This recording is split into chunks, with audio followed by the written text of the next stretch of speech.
The morning alarm buzzed through the halls of New Haven Colony at exactly 600 hours, just like it had every day for the past 50 years. Jake Morrison rolled out of his narrow bunk and rubbed his eyes. Outside his small window, the twin suns of the Kepler system cast long shadows across the mining facility that stretched for miles in every direction. Jake had been running New Haven for 8 years now. It was not glamorous work, but someone had to keep the miners fed, the equipment running, and the rare minerals flowing back to Earth. The colony produced more titanium and rare earth metals than any other human settlement in this sector of space. That made it valuable, but also very boring. He pulled on his work clothes and walked to the communications center. Sally Peters, the night shift operator, looked tired as she handed him the daily reports. "Quiet night, boss," she said. "Just the usual supply requests from the mining teams. Oh, and we got a strange signal about an hour ago. Looked like a distress call, but it cut out real quick." Jake frowned. Pirates sometimes operated in this area, though they usually avoided New Haven because of the defense satellites that surrounded the colony. Any idea where it came from? Maybe 20,000 kilometers out near the asteroid belt. Could have been an equipment malfunction or something. Jake nodded and poured himself coffee from the machine that never seemed to work quite right. He was reading through the mining reports when Sally suddenly sat up straight at her console. "Boss, I'm getting another signal. This one's clearer. Definitely a distress call, and it's getting closer." Jake set down his coffee and walked over to look at her screen. The signal was weak but steady now. The computer was trying to translate it, but the language was not in any human database. "Non-human?" Jake asked. "Has to be. The translation software. Can't make sense of it, but the mathematical parts are clear enough. Someone's hurt bad and needs help." Jake thought for a moment. New Haven was a mining colony, not a rescue station. They had basic medical facilities and a small security force, but nothing designed to handle alien contact. On the other hand, leaving someone to die in space did not sit right with him. "Patch me through to Dr. Grant," he said. Lisa Grant had been the colony's chief medical officer for 3 years. She was smart, calm under pressure, and had actually studied alien biology back on Earth, though she had never expected to use that knowledge on a remote mining world. Her voice came through the speaker a few minutes later. "What can I do for you, Jake?" "We've got what looks like an alien ship in distress.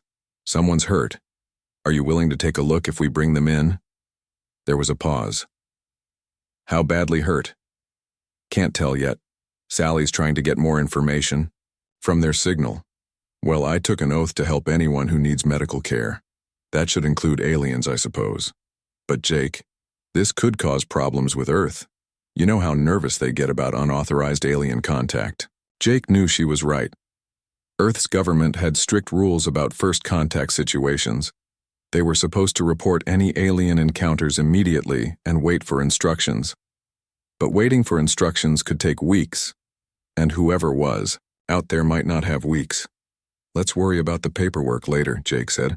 "Sally, guide them into landing pad 3 and get security team Alpha out there just in case." The next hour passed slowly. Jake stood on the observation deck and watched as a strange ship limped toward the colony. It was unlike any human vessel he had ever seen, with smooth curves instead of the sharp angles that human engineers preferred. Parts of it glowed with a soft blue light, but other sections looked dark and damaged. The ship landed heavily, sending up a cloud of dust. Jake could see that it had been badly damaged by weapons fire. Whoever had attacked it had meant business. Security. Chief Carl Martinez and his team were already in position around the landing pad. Dr. Grant arrived with her medical kit and a portable stretcher unit. They all waited as Jake approached the ship. For several minutes, nothing happened. Then a section of the hull shifted and opened like a flower. The opening was too small for a human, but after a moment, a figure appeared.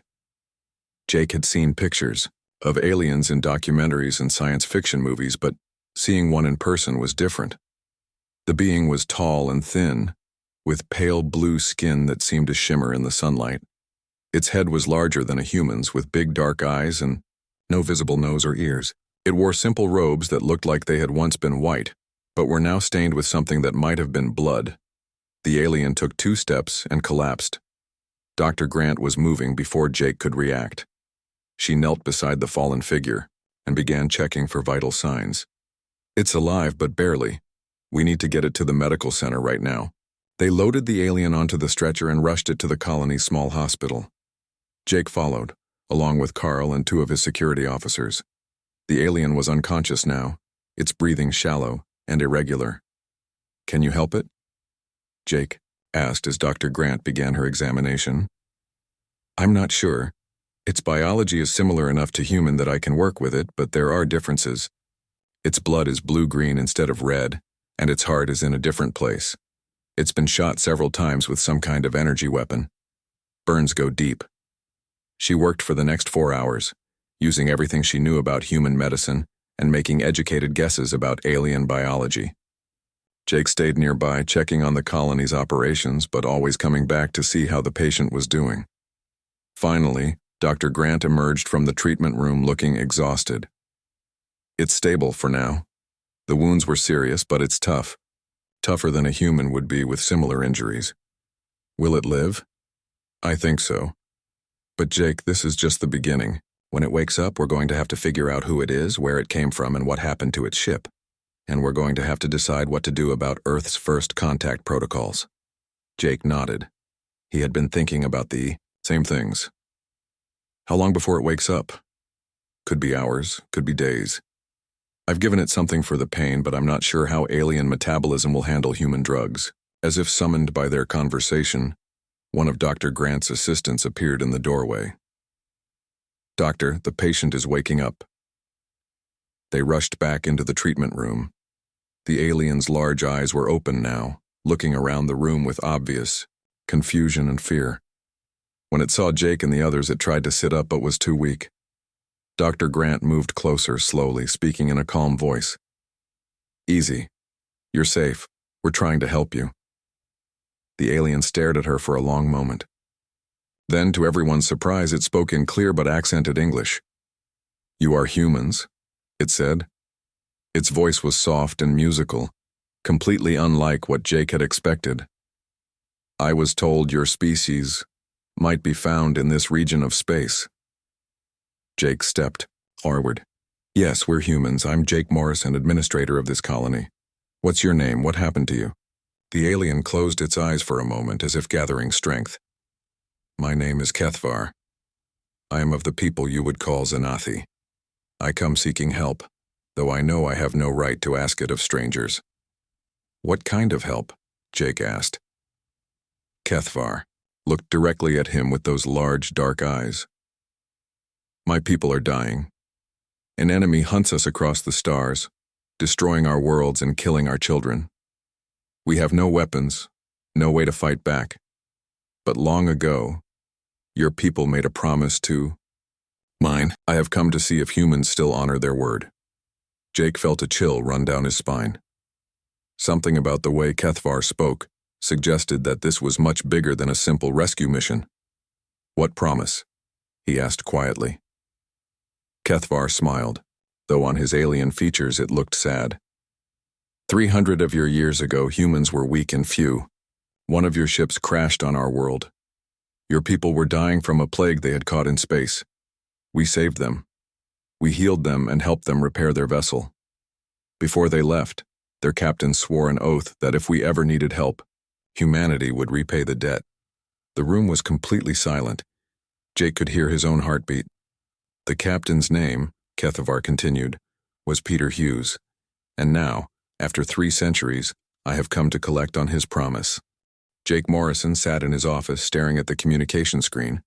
The message from Earth had arrived 6 hours ago, and he had read it at least 20 times. The words were clear and final. "Unauthorized alien contact protocols violated. Cease. All interaction immediately. Transfer alien entity to Earth authorities upon arrival of diplomatic vessel. Administrator Morrison subject to disciplinary review." He turned off the screen and walked to the window. Outside, he could see HFY sitting in the colony's small garden area, moving slowly but clearly, getting stronger each day. Dr. Grant had done amazing work saving the alien's life, and over the past week, they had learned much about the Xanathi and their situation. The story Kethvar told was heartbreaking. The Skarn Empire had been systematically destroying Xanathi worlds for the past 5 years. They were not interested in conquest or territory. They wanted the Xanathi's advanced medical knowledge and were willing to commit genocide to get it. Entire planets had been sterilized with biological weapons. Billions of peaceful beings had died. Jake's door chimed and Dr. Grant entered without waiting for permission. She looked angry, which was unusual for her. "Did you see the message from Earth?" she asked. "Hard to miss it. They want us to hand Kethvar over and pretend this never happened." Lisa Grant sat down heavily in the chair across from his desk. "Jake, I've been working with him for a week now. Do you know what I've learned? The Xanathi medical technology could revolutionize human medicine.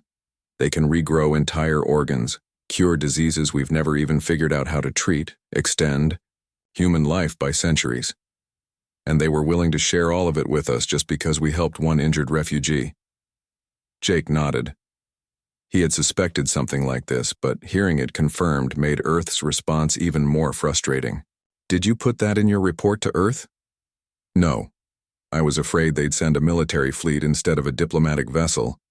The last thing Kethvar needs is to be treated like a valuable resource instead of a person." The intercom on Jake's desk buzzed. Sally Peters' voice came through the speaker. "Boss, you need to see this. We're getting multiple distress signals from the outer system." Jake and Dr. Grant hurried to the communications center. Sally was working frantically at her console, trying to make sense of overlapping emergency broadcasts. "What do we have?" Jake asked. "At least 6 ships, maybe more. All Xanathi, all requesting emergency landing permission. They're in bad shape, Jake. Really bad shape."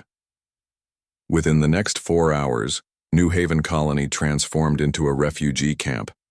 The arriving Xanathi ships were barely holding together, filled with wounded civilians and the last survivors of destroyed worlds. Dr. Grant worked around the clock, training human medics in basic Xanathi physiology while treating patients who had suffered horrors she could barely imagine. Kethvar, despite his own injuries, moved among his people offering comfort and translating for the human medical staff.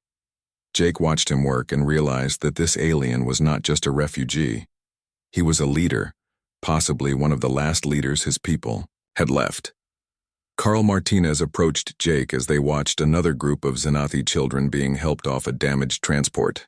"Boss, we've got problems. Food supplies are running low and housing is becoming critical. We've got over 3,000 refugees now, and more keep arriving." Jake made a decision that he knew would probably end his career. "Send out messages to all the mining teams. Tell them we're suspending mining operations for the next month. Convert the storage warehouses into temporary housing, and contact the agricultural stations in this system. We need food shipments, as much as they can. Spare." "Jake," Carl said quietly, "Earth is going to be really angry about this. Earth is already angry. Might as well give them a good reason." That evening, Jake found Kethvar sitting alone on a hill overlooking the colony. The alien was looking up at the stars, and Jake could see tears running down his blue-tinted cheeks. "I am sorry," Kethvar said without looking at Jake. "I came seeking help for my people, but I have only brought you trouble with your government." Jake sat down beside him. "My government will get over it. How are your people holding up?" "They are grateful to be alive, but many have lost everything. Families destroyed, entire bloodlines ended. Some of the children have never known peace. They were born during the war and have spent their whole lives running from the Skarn." "What exactly are the Skarn? Why are they doing this?" Kethvar was quiet for a long moment. "The Skarn believe that might makes right. They conquer worlds not for resources or territory, but for the pleasure of conquest itself. They discovered our medical abilities and decided they wanted them. When we refused to become their slaves, they decided to take what they wanted from our corpses." Jake felt anger building in his chest. "How many of your people are left?" "Perhaps 1 million, scattered across the galaxy. 5 years ago, we numbered in the billions." They sat in silence watching the stars. Finally, Jake spoke. "Kethvar, you mentioned that a human captain made a promise to your people 300 years ago. Do you have any proof of this?" Kethvar reached into his robes and pulled out a small device.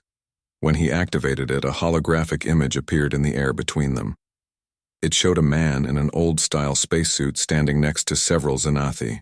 The human was tall and strong-looking, with graying hair and kind eyes. "Captain Peter Hughes," HFY said. "He and his crew of 12 were dying when they crashed on our world. A plague from the Vega system had infected them. Our healers worked for months to save them and repair their ship.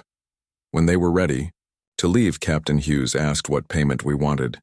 We told him that kindness needed no payment, but he insisted. He said that if we ever needed help, we should seek out humanity, and they would repay the debt with interest." Jake studied the hologram. The uniform looked authentic for that time period, and the man's face had an honest quality that was hard to fake. "Did he leave anything else? Any kind of record?" "Yes." HFY manipulated the device and new images appeared. These showed documents written in both English and Xanathi script. Jake could make out parts of the English text. It was a formal agreement signed by Peter Hughes and witnessed by his crew, promising aid to the Xanathi people if they ever requested it. "This is incredible," Jake said. "But HFY, I have to be honest with you. My government doesn't seem to care about old promises. They're more worried about not making the Skarn angry." "I understand. I had hoped that humans had not changed, but I know that governments often forget what their people remember." Jake made another decision that would change everything. "Maybe the government has forgotten, but that doesn't mean all humans have. I'm going to send some messages tonight." The next morning, Jake's fingers flew over his personal communication console. He was not using official colony channels now. Instead, he was reaching out through military networks, veteran organizations, and old academy contacts. He sent copies of HFY's historical records and detailed reports about the Xanathi genocide. His first reply came from an unexpected source. Captain Ben Rodriguez of the warship Retribution sent a coded message that simply read, "My grandfather served under Peter Hughes." The old man never forgot the Xanathi kindness. Neither have I. More messages followed throughout the day. Captain Amy Carter from the Defiance wrote, "Saw your report about the Xanathi situation. My crew is asking questions about our patrol schedule in that sector." Captain Rick Thompson from the Vengeance was more direct. "When do we leave?" By the end of the week, Jake had received over 50 responses from military personnel across human space. Some were active duty, others were retired, but all of them shared the same sentiment. A promise made by humans should be kept by humans, regardless of what politicians thought about it. Dr. Grant found Jake in his office late one night, surrounded by printouts of messages and star charts. "You're planning something," she said. It was not a question, not me. "But I think some other people might be planning something." She sat down and looked at the papers scattered across his desk. "Jake, this could start a war." The war already started. The Skarn have been killing innocents for 5 years while everyone else looked the other way. Maybe it's time someone fought back. "And if Earth orders you to stop?" Jake looked out his window toward the temporary housing where thousands of Xanathi refugees were sleeping. Many of them were children who had lost their parents, elderly beings who had watched their entire civilization burn, families who had nothing left but hope that someone, somewhere, would help them. "Then I guess we'll have to decide whether we're more afraid of our government or our consciences," he said. The next morning brought news that changed everything. 3 more Xanathi ships had arrived, but these were different. They were larger, older, and filled with Xanathi elders and scholars. Among them was someone HFY had not expected to see alive. Her name was Velthara, and she had been the keeper of the most sacred Xanathi archives. She carried with her the complete historical records of the human Xanathi contact, including video recordings of Captain Peter Hughes making his promise, and detailed accounts of how human knowledge and Xanathi healing had worked together to save both species. But Velthara brought more than just historical proof. She brought news that made Jake's blood run cold. 3 weeks after Velthara's arrival, Captain Ben Rodriguez stood on the bridge of the Retribution and watched as the strangest fleet in human history began to assemble. What had started as a few military officers honoring an old debt had grown into something much larger and more dangerous. The official name was Task Force Honor, though the crews had begun calling it the Payback Fleet. Ben counted 37 ships spread across the asteroid field where they had agreed to meet. Some were proper military vessels like his own heavy cruiser, but others were converted freighters, mining ships fitted with weapons, and even a few privately owned spacecraft that had been modified for combat. "Sir, we're getting a communication from the New Hope," reported Lieutenant Commander Chris Martinez, Ben's tactical officer. "Captain Baker is requesting permission to join the formation." Ben almost smiled. Steve Baker had been a merchant marine for 20 years before the Xanathi crisis convinced him to convert his cargo ship into a makeshift warship. The New Hope was not much to look at, but Baker and his crew were determined to help, and Ben had learned not to judge a ship by its appearance. "Tell Captain Baker he's welcome to join us. Assign him to escort duty with the other converted vessels." Bridge door opened and Captain Amy Carter entered. Her ship, the Defiance, was docked with the Retribution, so the senior officers could meet in person. Amy was younger than Ben, but had a reputation as one of the best tactical minds in the fleet. Status. "Report," Ben said as Amy took her place at the briefing table. "Better than expected, actually. We've got commitments from 17 more ships, including Rick Thompson's Vengeance. That's a heavy cruiser with experimental railguns. Could be useful against Skarn armor." "What about supplies?" Amy grinned. "That's the interesting part. Someone's been very generous with military supplies lately. We've received ammunition shipments that were supposed to go to 3 different bases, medical supplies that got misrouted from Earth, and enough spare parts to keep this fleet running for months." Ben knew better than to ask too many questions about where the supplies were coming from. He suspected that certain people in Earth's government were quietly supporting their mission, even if they could not do so officially. "Any word from New Haven?" he asked. "Jake Morrison reports that they're housing nearly 5,000 Xanathi refugees now. The colony's stretched thin, but they're managing. Dr. Grant has been working with Xanathi healers to develop new medical techniques. Some of her reports are pretty amazing." Ben nodded. The reports from Dr. Grant had been one of the factors that convinced many officers to join the fleet. The idea that humanity could benefit from helping the Xanathi made the moral argument even stronger. Chris Martinez looked up from his communication console. "Sir, we're getting a priority message from Earth. It's addressed to all ships in this sector." Ben felt his stomach tighten. He had been expecting this. "Put it through." The main screen flickered and Admiral Patricia Scott appeared. Ben knew her by reputation. She was tough, smart, and completely loyal to Earth's government. Her expression was stern as she began to speak.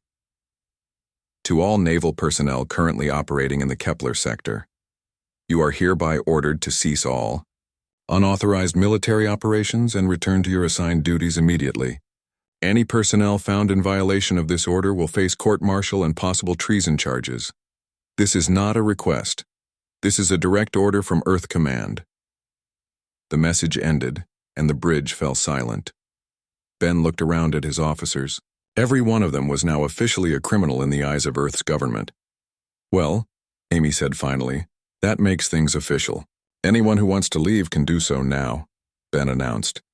"No one will think less of you for following orders." He waited, but no one moved. Chris Martinez was the first to speak. "Sir, my great-grandmother used to tell stories about the old days. When her grandfather fought in the war against the Centauri pirates, she always said that sometimes doing the right thing means disobeying the wrong orders." Similar statements came from other officers around the bridge. Ben realized that these people had already made their choice. They were here not because they wanted to disobey orders, but because they believed in something bigger than themselves. "All right then," Ben said. "Let's get to work." Over the next month, the fleet continued to grow. Word of their mission spread through unofficial channels, and volunteers arrived from across human space. Some came in military ships, others in civilian vessels that had been hastily converted for combat. Matt Collins, a former military engineer, had set up a mobile shipyard in the asteroid belt. His team worked around the clock to upgrade civilian ships with military-grade weapons and armor. They had developed new techniques for mounting heavy guns on cargo ships and had figured out how to install military-grade shields on vessels that were never designed for combat. The key, Matt explained to Ben during one of their planning sessions, is not to try to make these ships into something they're not. A freighter will never be a battleship, but it can be something the enemy doesn't expect. The converted ships were indeed unexpected. Steve Baker's New Hope looked like a normal cargo vessel, but Matt's team had installed missile launchers in the cargo holds and added extra armor plating around the vital systems. Kate Williams had brought her destroyer Thunder, which had been fitted with experimental stealth technology that made it nearly invisible to enemy sensors. But the fleet was not just growing in numbers. It was also gathering intelligence. Commander Ryan Bell, officially an intelligence officer with the regular Navy, had been quietly sharing information about Skarn fleet movements and tactical capabilities. The Skarn are good at what they do, Ryan explained during one briefing. They're disciplined, well-armed, and they follow standard military doctrine. But they're also predictable. They use the same battle formations, the same attack patterns every time. What about their technology? Amy asked. Superior to ours in some ways, inferior in others. Their ships are heavily armored and their weapons are powerful. But they're not as fast or maneuverable as human vessels. They also seem to have trouble adapting when something doesn't go according to their plans. Ben studied the tactical reports that Ryan had provided. The Skarn Empire was massive, with hundreds of worlds and thousands of ships. But they were also spread thin, and their commanders seemed to rely on overwhelming force rather than clever tactics. We can't match them ship for ship, Ben said. But maybe we don't have to. The real breakthrough came when Dr. Grant arrived from New Haven with a small team of Xanathi healers. She had been working with them to develop new technologies that combined human engineering with Xanathi medical knowledge. The Xanathi understand energy fields in ways we never imagined, she explained to the assembled fleet commanders. They've helped us develop new shield systems that can absorb and redirect energy weapons. Not perfect, but much better than anything we had before. The Xanathi healers, led by Kethvar, had also provided detailed information about Skarn tactics and technology. They had been fighting a losing war for 5 years, but they had learned things about their enemy that could be useful. The Skarn are warriors, but they are not innovators, Kethvar explained. They take what they want from conquered species, but rarely develop new ideas themselves. They will expect you to fight like they do, with large formations and direct attacks. What do you suggest? Ben asked. Fight like humans. Be unpredictable. Use your creativity and adaptability. The Skarn have never faced an enemy that could match their strength and exceed their imagination. As the fleet prepared for its first major operation, Ben found himself thinking about the strange turn his life had taken. 6 months ago, he had been a career naval officer, following orders and avoiding trouble. Now he was leading a volunteer fleet of criminals and rebels on a mission that could start an interstellar war. But when he looked at the Xanathi refugees, working alongside human crews, when he saw the determination in the faces of the volunteers who had given up everything to fight for strangers, he knew they were doing the right thing. The first target was a Skarn supply base in the Vega system. Intelligence reports indicated that it was lightly defended, but contained weapons and supplies that the Skarn fleet would need for their final assault on the Xanathi homeworld. Remember, Ben told his captains during the final briefing, we're not just fighting for the Xanathi. We're fighting for the idea that promises matter, that the strong should protect the weak, and that sometimes doing the right thing is more important than following orders. The fleet moved out from the asteroid, built in small groups using different routes to avoid detection. They would rendezvous near Vega and attack together, hoping that surprise and unconventional tactics would overcome the Skarn's numerical advantage. As Ben watched the stars streak past the bridge windows, he thought about Captain Peter Hughes and the promise he had made 3 centuries ago. Hughes could never have imagined that his words would one day inspire a fleet of rebels to challenge an empire. But perhaps that was the point. Some promises were bigger than the people who made them. Some debts could only be paid by future generations. And sometimes, the most important battles were fought not by those who were ordered to fight, but by those who chose to fight because it was right. Captain Ben Rodriguez felt the retribution shake as Skarn plasma cannons struck the shields. Red warning lights flashed across the bridge as his ship dove through the enemy formation, followed by 6 other human vessels in a chaotic attack pattern that defied every rule of space combat. "Direct hit on their port side," reported Chris Martinez from the tactical station. "Their shields are down to 60%. Ben gripped the command chair as another enemy salvo barely missed them. This was their first major battle against the Skarn Empire, and it was not going according to anyone's plan. The human fleet had arrived at the Veltar system to find Skarn ships bombarding the planet from orbit. 57 human ships against 63 Skarn vessels, with the lives of millions of Xanathi civilians hanging in the balance. "Amy, how are you doing over there?" Ben called out on the communication channel. Captain Amy Carter's voice crackled through the static.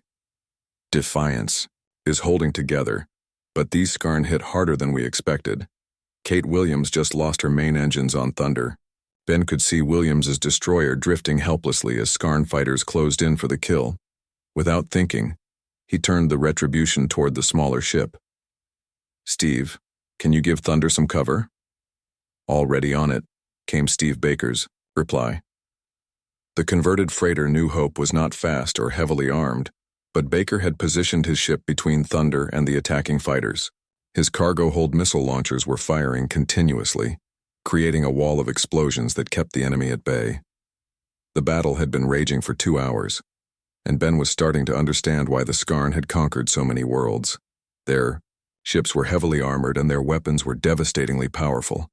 But more than that, they fought with a cold efficiency that was terrifying to watch.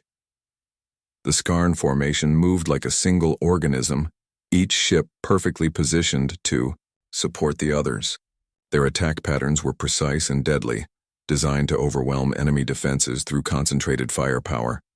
It was textbook military doctrine, executed flawlessly, but the human fleet was not following any textbook.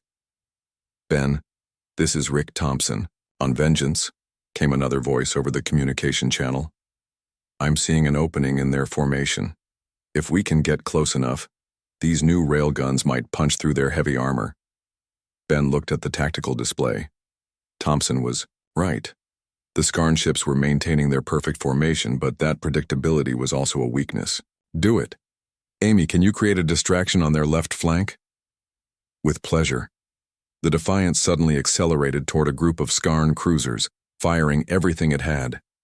The enemy ships turned to engage, just as Ben had hoped. Their movement created a gap in the formation, and Thompson's heavy cruiser Vengeance shot through it like a bullet. The experimental railguns fired with a sound that Ben felt more than heard. Magnetic accelerators launched solid metal projectiles at incredible speeds, and the Skarn had never faced anything like them. The kinetic rounds punched through their energy shields as if they were not there and tore massive holes in their armor. 2 Skarn ships exploded in quick succession. A third lost its main engines and began drifting out of formation. For the first time since the battle began, the perfect Skarn formation showed signs of confusion. "All ships, focus fire on the damaged vessels," Ben ordered. "Do not let them regroup." What followed was unlike any space battle in recorded history. The human ships abandoned formation entirely and attacked from every direction at once. Converted cargo ships launched swarms of Matt Collins' experimental drones. Fast destroyers used hit-and-run tactics to strike at enemy flanks.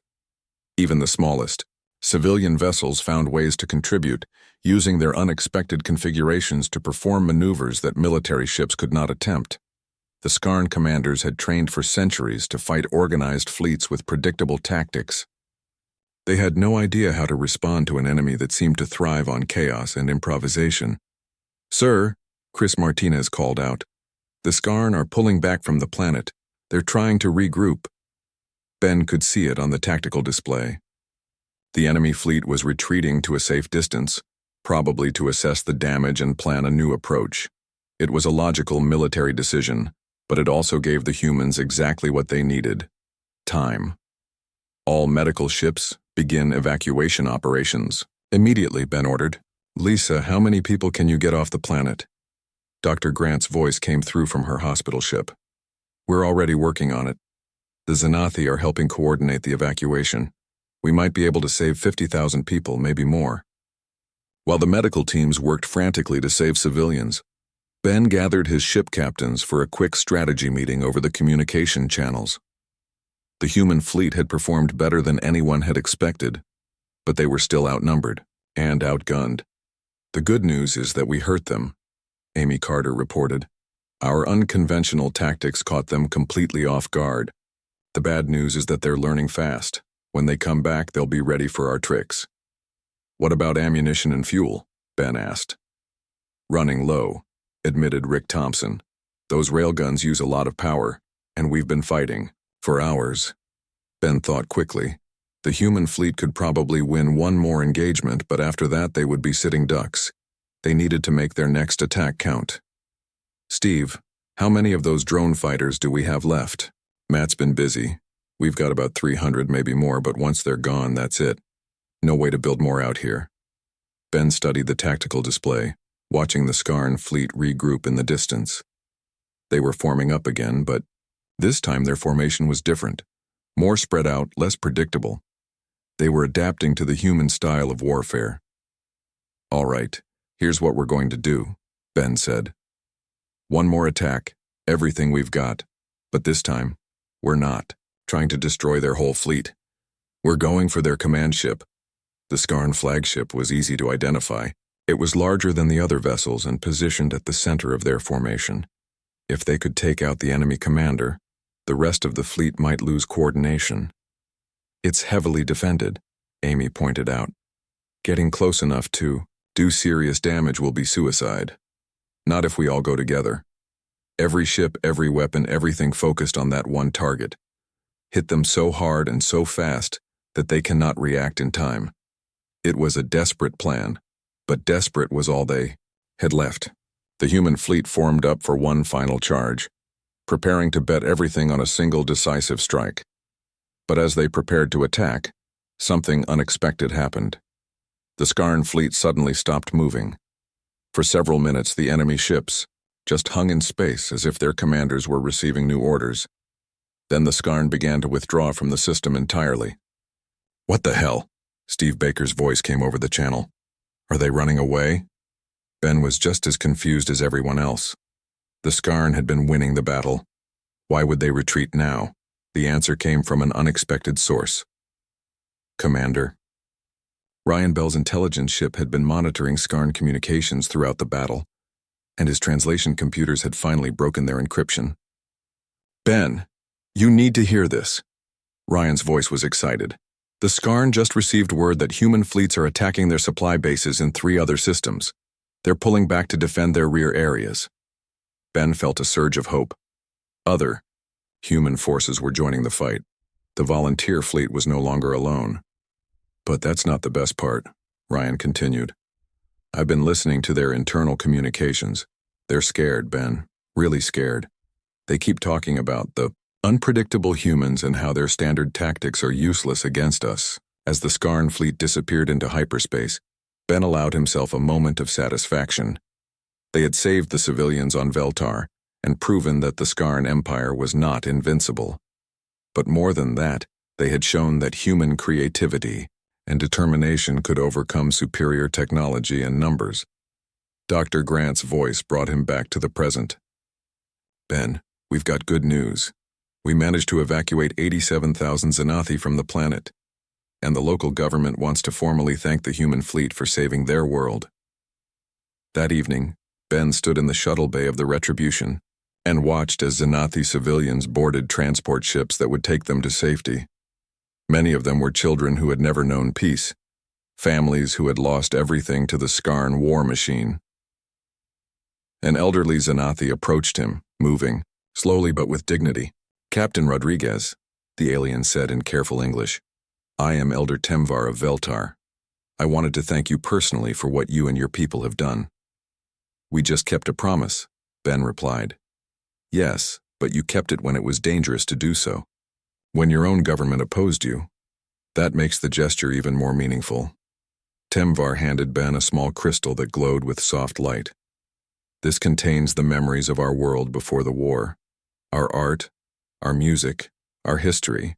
If we do not survive as a people, at least something of what we were will remain with those who tried to save us. Ben took the crystal carefully. You will survive. This war is not over, and we're not giving up.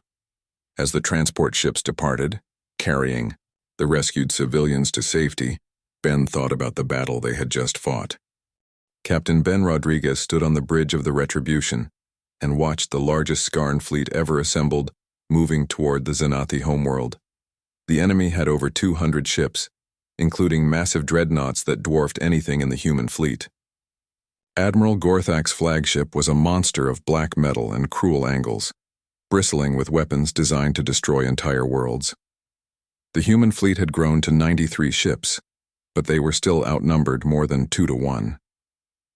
Ben looked at the tactical display and felt the weight of responsibility pressing down on him.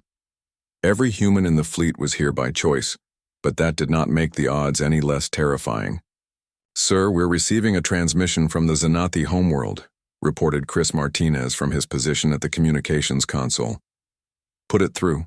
The main screen flickered, and Velthara's face appeared. The elderly Xanathi looked tired, but determined. Behind her, Ben could see the great crystal cities of the Xanathi homeworld, beautiful and peaceful even in the face of approaching destruction. "Captain Rodriguez," Velthara said, "our sensors show the Skarn fleet approaching. We know you have come to honor the ancient promise, but please do not sacrifice yourselves for a lost cause. My people have lived for millions of years. If we must die, let us die knowing that at least some humans still understand the meaning of honor." Ben felt something tighten in his chest. "With respect, Velthara, no one is dying today except the Skarn. We made a promise, and we keep our promises." He closed the channel and turned to his officers. "All ships, prepare for battle. This is what we came here to do." The Skarn fleet moved into attack formation with mechanical precision.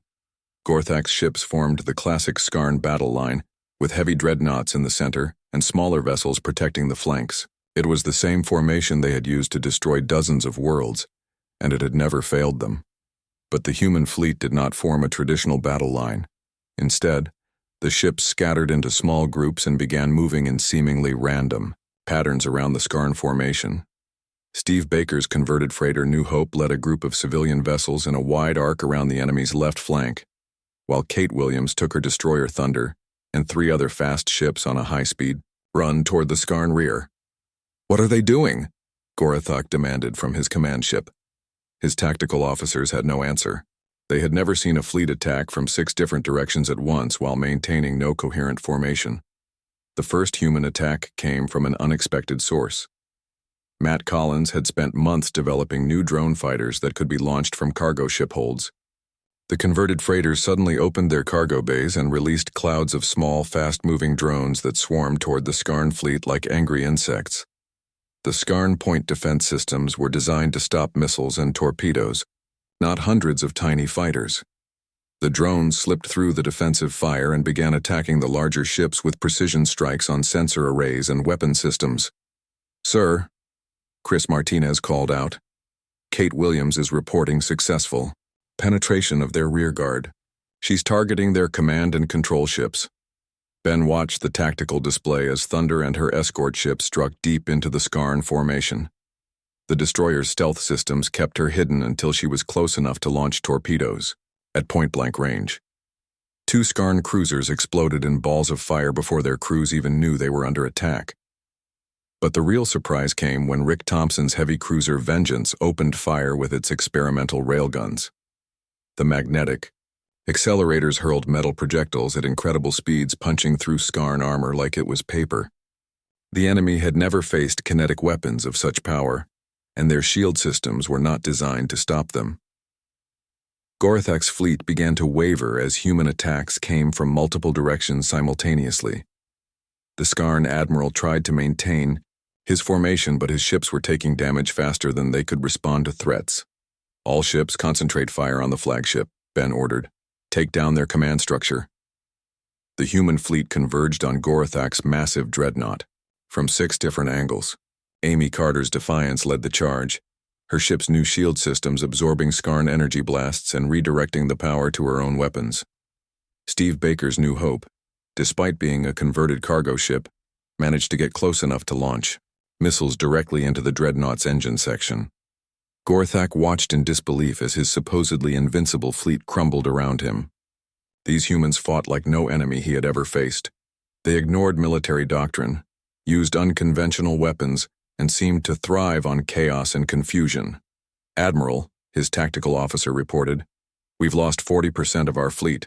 The humans are targeting our command ship specifically. Our formation is breaking apart." Gorthak snarled and prepared to order his remaining ships to ram the human vessels. If he could not win through superior firepower, he would win through sacrifice and determination. But before he could give the order, something impossible happened. New ships began appearing at the edge of the system, dozens of them, all bearing the insignia of Earth's regular navy. Ben stared at the tactical display in shock. The newcomers were led by a massive battleship that he recognized immediately. It was the Sovereign, flagship of the Earth Defense Fleet, and it was commanded by Admiral Patricia Scott herself. "This is Admiral Scott to all vessels," came the transmission. "Earth Command has reviewed the situation and has decided to officially support this operation. The Skarn Empire's attempted genocide of the Xanathi people is a crime against all civilized species. We are hereby declaring war on the Skarn Empire." The arrival of Earth's regular fleet turned the tide completely. The Skarn ships, already confused and damaged by the human volunteers' unconventional tactics, found themselves facing fresh enemy forces with overwhelming firepower. Gorthak's dreadnought shuddered under combined fire from the Retribution, the Sovereign, and a dozen other human ships. The massive vessel's armor finally gave way and secondary explosions tore through its hull. "This is impossible," Gorthak screamed as his ship began to break apart. "You are just humans. You are weak. You are nothing." Ben activated an open channel so the Skarn Admiral could hear his response. "We are humans. We keep our promises. And we never forget our friends." Gorthak's flagship exploded in a brilliant flash of light. The remaining Skarn ships, seeing their leader dead and their fleet in ruins, began to retreat. But the human fleet pursued them relentlessly, destroying any ship that did not surrender immediately. Within 6 hours, the most powerful Skarn fleet in history had been completely destroyed. The few surviving enemy ships fled toward their home territory, carrying news of their devastating defeat. Ben found himself standing in the Xanathi capital city 3 days later, surrounded by beings whose lives his fleet had saved. Kethvar approached him slowly, the elderly Xanathi moving with more energy than Ben had seen since their first meeting on New Haven. "Captain Rodriguez," Kethvar said, "the debt has been repaid in full. Your people have shown honor beyond measure and courage beyond description. But more than that, you have shown us that friendship can span centuries and that some promises are sacred." Felthara joined them, carrying a small crystal device that glowed with soft blue light. "This contains the complete medical knowledge of our people," she said. 300 years ago, we saved a few human lives. Today, humanity saved our entire species. It seems only fitting that we share everything we know about healing and life extension. Ben took the device carefully. He knew that the knowledge it contained would revolutionize human medicine and extend human lifespans by centuries. But more importantly, it represented the continuation of a friendship that had begun with a simple act of kindness long ago. Admiral Scott approached, having just finished negotiations with the surviving Skarn commanders. "The Skarn Empire has agreed to a complete withdrawal from Xanathi space and reparations for the worlds they destroyed," she reported. "They've also agreed to a non-aggression pact with both humanity and the Xanathi." "What about Earth's reaction to all this?" Ben asked. Admiral Scott smiled. "Let's just say that some politicians have suddenly discovered the value of honoring old commitments. The volunteer fleet is being officially recognized as a special operations task force, and all personnel are receiving commendations instead of court-martials." That evening, as Ben walked through the crystal gardens of the Xanathi capital, he thought about Peter Hughes and the promise that had started everything. The old captain could never have imagined that his words would one day inspire a fleet to challenge an empire. But perhaps that was the point. Jake Morrison joined him as he stood looking up at the stars. The former colony administrator had been promoted to special liaison between humanity and the Xanathi, A job that would probably keep him busy for the rest of his life. You know, Jake said, I keep thinking about that inscription we're putting on the monument back on New Haven. A favor was owed. Humanity repaid it with fire and fury. But I think we got more out of this than we gave. Ben nodded. The human fleet had not just saved the Xanathi. They had discovered something about themselves. About the power of keeping promises and standing up for those who could not defend themselves.